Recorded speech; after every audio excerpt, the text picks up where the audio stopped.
வாங்க friend, 1 kilo chicken biryani செஞ்சுக்கலாம். அதுக்கு ஒரு அகலமான பாத்திரம் வச்சு தேவைக்கிற அளவு எண்ணெய் சேர்த்துக்கலாம். பட்டை, லவங்கம், ஏலக்காய், பிரியாணி இலை எல்லாம் சேர்த்து நல்லா செவந்த உடனே பச்சை மிளகா, வெங்காயம், நீல வாக்கில் நறுக்கின வெங்காயம் இதெல்லாமே அதில் சேர்த்துக்கலாங்க. நல்லா சேர்த்துட்டு செவந்து வரட்டும்னு சொல்லி அது வரைக்கும் வதக்கலாம். வெங்காயத்தினுடைய அளவு வந்து ஒரு 1/4 கிலோ எடுத்திருக்கேங்க. வெங்காயம், பச்சை மிளகா 4 பச்சை மிளகா இவ்வளோதாங்க. இப்போ இதெல்லாம் சேர்த்து நல்லா மிக்ஸ் பண்ணிவிட்டு நல்லா செவந்து வரட்டும் அப்படின்னு சொல்லிட்டு வதக்கி விடலாங்க. கொஞ்ச நேரம் அடுப்பில் செய்கிறதுனால கொஞ்சம் லேட் ஆகும். கேஸ்னால் டக்குன்னு சூடேறிடும். இது பாருங்கள், பொறுமையாக தான் வதங்கி வரும். அனலெல்லாம் போகாமல் இருக்கிறதுக்கும் சைடு இது வச்சுருக்காங்க. எங்கள் ஃப்ரெண்டு வீட்டில் செஞ்ச பிரியாணிங்க. பாருங்கள், நல்லா இது போல் அப்பப்போ மிக்ஸ் பண்ணி விட்டுக்கிட்டே இருங்க.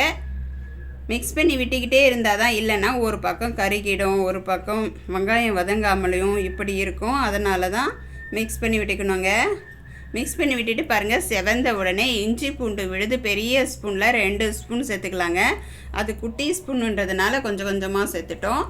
2 ஸ்பூன் சேர்த்துட்டு அதோட வந்து தக்காளி கட் பண்ணது 1/4 கிலோ தக்காளியும், கொத்தமல்லி, புதினா இதுவும் கட் பண்ணது ஒரு கைப்பிடி அளவு. இது எல்லாமே ஒன்றா சேர்த்துட்டோங்க. இஞ்சி பூண்டு சேர்த்த உடனேவே அதுவும் சேர்த்துட்டோம். கூடவே எல்லாம் சேர்த்து நல்லா மிக்ஸ் பண்ணி விட்டுக்கலாம். தக்காளி நல்லா குழஞ்சி வந்த உடனே நம்ம சிக்கன் சேர்த்துடலாங்க. சிக்கன் வந்து நான் மிளகாத்தூள், கொஞ்சம் அந்த கரம் மசாலா தூள் இதெல்லாம் அதிலே சேர்த்துட்டு இருக்கிறேன். பிரியாணி தூளும் இதெல்லாம் சேர்த்து மிக்ஸ் பண்ணி எடுத்துன்னு வந்துட்டேன். கறி அது வந்து இப்போ அதில் சேர்த்துட்டு நல்லா மிக்ஸ் பண்ணி விட்டுக்கிட்டே இருங்க.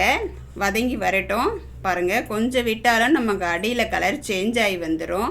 கறியிலே போட்டு மிக்ஸ் பண்ணி வச்சுட்டோம்னா நம்ம தாளிக்கிறதுக்கு முன்னாடியே கறியில் ஊறி நல்லா டேஸ்ட்டாக கொடுக்குங்க.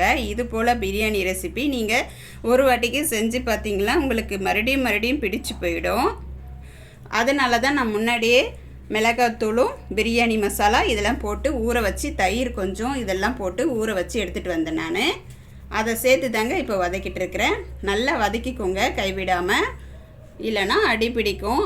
அதனால் கொஞ்சமாக நம்ம சிக்கனில் வந்து அந்த மசாலாலாம் போட்டு எடுத்துன்னு வந்ததுனால அந்த தண்ணியை கொஞ்சம் சேர்த்து மிக்ஸ் பண்ணிடலாங்க. இந்த பக்கம் வெங்காயம் இதெல்லாம் கட் பண்ணுறேன். தயிர் பச்சடிக்கு வெங்காயமும் வெள்ளரிக்காவும் கட் பண்ணுறோங்க.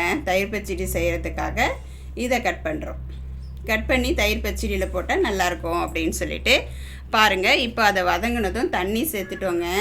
தண்ணி தேவையான அளவு தண்ணி சேர்த்துட்டு ஒரு கொதி வருது பாருங்கள். இது போல் நல்லா கொதி வந்த உடனே 1 கிலோ அரிசி ஊற வச்சு, பிரியாணி அரிசி தான் ஊற வச்சு கழுவிறுத்து வச்சுருந்தோம். அதை இப்போ தண்ணி இல்லாமல் சுத்தமாக நம்ம கையில் அள்ளி போட்டுக்கலாங்க. அரிசி அதில் சேர்த்துட்டு எல்லா அரிசியும் கொஞ்சமாக தான் எடுத்து சேர்க்குறேங்க. ஒரு முட்டைக்காய் சேர்க்கலை. சேர்த்துட்டு அப்படியே டம் போட்டு விடலாம். கொஞ்ச நேரம் அப்படியே மிக்ஸ் பண்ணி விடலாங்க. பாருங்கள், அடிக்கடிக்கும் மிக்ஸ் பண்ணக்கூடாது. ஒரு 2 சமயம் மட்டும் மிக்ஸ் பண்ணி விடலாம். இது போல் பாருங்கள். இப்போ வந்து நல்லா தண்ணியெலாம் வற்றிருச்சு. இந்த வாட்டிக்கு மிக்ஸ் பண்ணும்போது தண்ணியெலாம் வற்றிட்ட உடனே பாருங்கள், அசாமல் கரண்டி மேலே அசாமல் தான் கலக்கணும், இல்லைன்னா உடஞ்சிரும். பிரியாணி அரிசி நீளமாக இருக்காது சாப்பாடு. அதனால் சொல்ல வரேன் நான். ஒரு 2-3 வாட்டிக்கு இது போல் மிக்ஸ் பண்ணி விட்டுட்டு அப்படியே மூடி போட்டு விட்டுட்டோம். பாருங்கள், செம்மையாக பிரியாணி ரெடி ஆயிருச்சு. சூப்பராக இருக்குங்க. செம்ம டேஸ்ட்டாக இருக்கும்.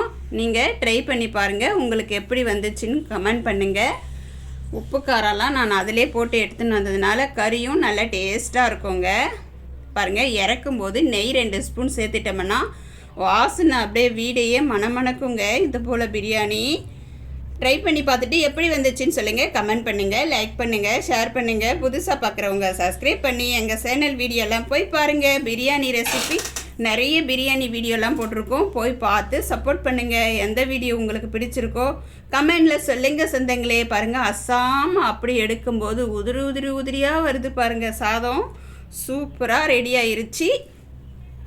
இப்போ வந்து நாங்கள் அதை எடுத்துகிட்டு வந்துட்டோம். கீழே எடுத்துகிட்டு வந்துடலாம் அப்படின்னு சொல்லிட்டு ஒரு வாட்டிக்கு மிக்ஸ் பண்ணிட்டா தானே நம்ம டக்குன்னு எடுத்துகிட்டு வந்து வச்சுக்கலாம். சாதம்லாம் அடியில் இருக்கிறது அடி பிடிக்காமல் இருக்கும்னு சொல்லிட்டு ஒரு வாட்டிக்கு மிக்ஸ் பண்ணுறோம். பாருங்கள், அப்படியே லெக் பீஸோட அப்படியே சாதமும் உதிரியாக வருது.